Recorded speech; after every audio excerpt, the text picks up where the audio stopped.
round 1 lang talaga. Kasi kinakabahan pa kami kung makakapuno kami o hindi. Basta ang sabi lang namin is, wag lang yung malugi, wag lang yung walang manood. Kahit 50% o 80% lang may manood, okay na kami. Pero hindi naman namin in-expect na mag-extend talaga siya ng gano'n na talaga ba ganun karami pa yung iba nga parang hindi naman namin talaga fans na curious na lang sa show na oo, na natuwa din na kaya nyo pa palang sumayaw sa ganyang edad. So, ayun, happy at saka overwhelmed at alam mo, hindi kami makapaniwala until now. Ano yung naging effect ng concert sa grupo? Yung totoo ha, yung budget. Charot! Di ba? Ngayon Actually, din. yung una pa man eh, di ba? Di ba? Nung budget kasi, nung una, wala talaga. Ngayon, sabi nga namin, nakakaluwag, nakakabawi na kami sa kanila.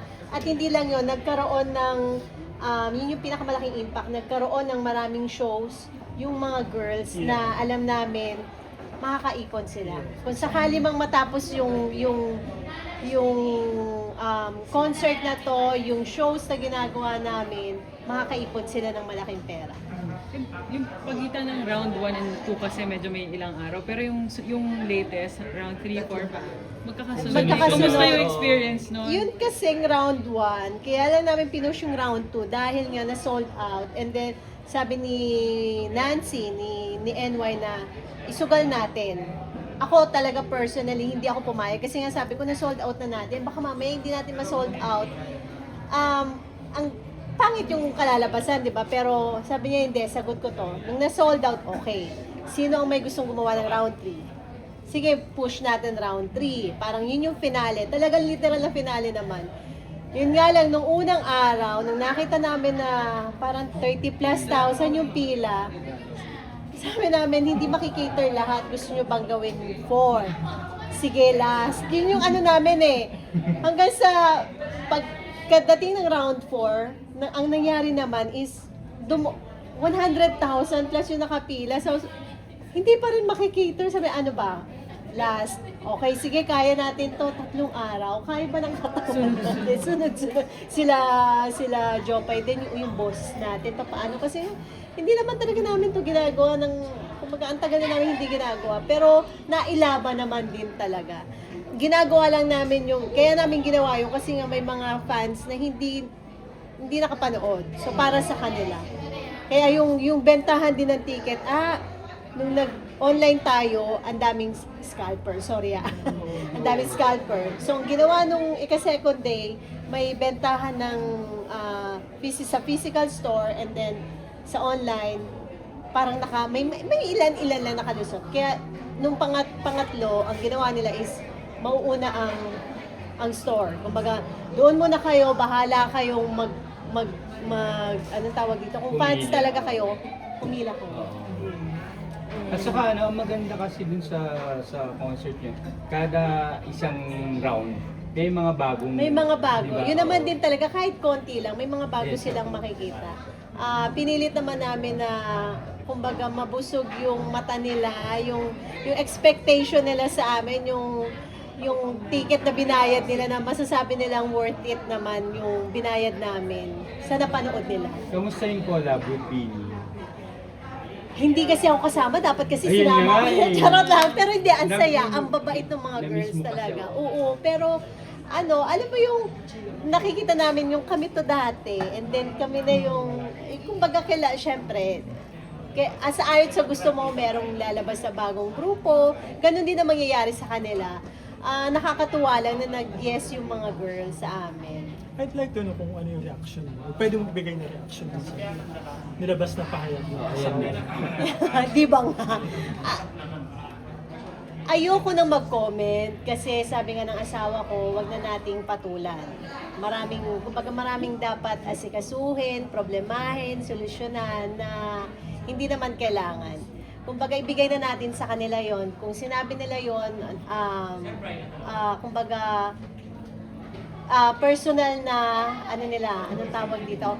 Opinion. So, wala tayong magagawa doon. Kumbaga, magrespetuhan na lang tayo. Ayoko ding magsalita ng hindi maganda kasi ayokong makasakit ng ibang tao. So, syempre, iba yung opinion niya, iba yung opinion ko.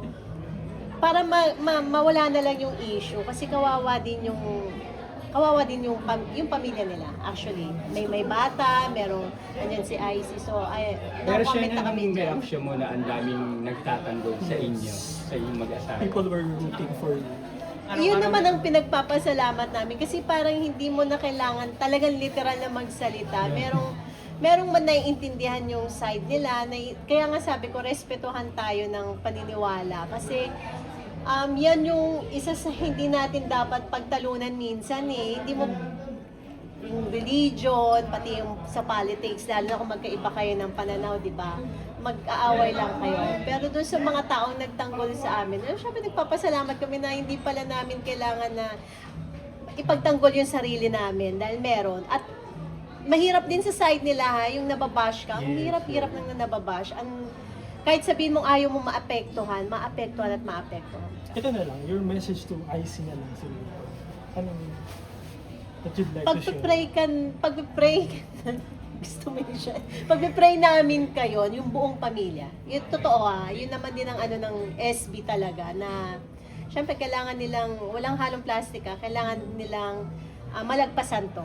Pero after nito, wala naman eh. Pag nagkita kami, saan man, magyayakapan pa rin kami, mag-hi pa rin, magkakamustahan. Wala yung talagang sama ng loob. Kasi wala talaga kami, walang pinag-awayan, wala lahat eh. Nire-respeto namin kung ano yung naging desisyon nilang mag-asawa ng pamilya niya. At masaya kami para sa kanila. So yung guesting, yung paglabas ni Icy sa concert, once na hindi na mauwi, if ever na magkaroon. Surprise yun eh. Wala talagang nakakaalam. Si Mia Si lang Mia lang, nakakaalam. oo, Oo. Manunood lang yata dapat siya, it's nahatak na. Pero happy kami na kahit sandali na nabuo yung SB doon sa stage. And your thoughts, yung asawa mo lagi namin nakikita sa bawat round. And pati siya. Sobrang Supportive. supportive. Saka, Parang naging pag lumalabas ideal ka dun sa husband mga pick. fans, andun din siya kasama. Kasi yung totoo, hindi, sabi niya nga, mama, kilala ko ang sex bomb. Alam ko sikat kayo, sabi niya, nag-show na nga kayo dito malapit sa amin, pero hindi ko kayo pinapansin. Kasi nga, no, sabi niya, wag kang ma-offend, sabi niya, normal, yung parang masa, yung ganon, talaga ba? O ikaw na yung hindi mahal. Hindi, ganon, di ba? Pero nung napanood niya, yung buo, sabi niya, hindi ko alam na ganyan pala kayo mag-show, mag-concert, mag-perform. Tapos lagi na siyang nanonood ng mga performance namin. Sabi niya, nakakatuwa lang kasi parang yung support niya talaga, hindi lang sa akin, sa grupo na nandoon eh. Nakita niya kasi yung iba na parang okay naman ang buhay, yung iba medyo sakto lang, yung iba medyo, 'di ba? So ngayon nakikita niya na nagle-level up na. So sabi niya nga, meron pa kayo ibang bansa, iba na mama, hindi kita hindi kita maabot mag-ipon ka. Ano unang country na pupuntahan? Sa UAE, Dubai and Abu Dhabi. Yun yung una. And then next namin, US. So makakasama kaya siya kasi, di ba? Ay, yun ang hindi ako sure. Pero sa napag-usapan namin, marami yung tour eh. Parang sabi niya, isang beses lang kita masasamahan. Kasi never pa yan simula nung natapos yung campaign, hindi siya nagbakasyon talaga. Usually kasi nagbabakasyon kami para mag-reset siya. Ngayon hindi pa siya nagbabakasyon. So, inanuhan niya naman ako na hindi siya makakasama sa lahat. Dahil kailangan niya mag-work. At sinabi ko din naman, hindi ka pwede nang pag-ganon-ganon kasi baka mamaya Ma-issue. At saka sunod-sunod na issue sa Bulacan kasi, di ba? Totoo naman din. At in fairness naman sa kanya, nagtatrabaho naman din Yes. ng yung trabaho niya. But nagpe-prepare na ba kayo sa Ngayon, pahinga yung ibang girls. Pero yes, malapit kami mag-prepare para sa world tour. ano ba ito? Parang magiging mas complete ba kayo? May dates na din. Meron na, 27 yung Dubai, 28 yung Abu Dhabi. Feb 27. March. March. Oo. Magiging kompleto ba kayo? As complete as yung dito sa Halos lahat nandoon. Wow. Halos lahat na nandoon. May surprise guest. Ayun ang hindi namin sure. Sa US, makakasama na ba si Chen? Sa US, yes. Kasi Since nandoon nandun naman siya, siya. oo. Nandoon siya. Parang yung sa UAE, si Joanna kasi bumalik na. So pag punta namin doon, makakasama siya doon. Yun. Thank you, Shai. Picture lang Thank you, ako. Shai. Thank you, thank you.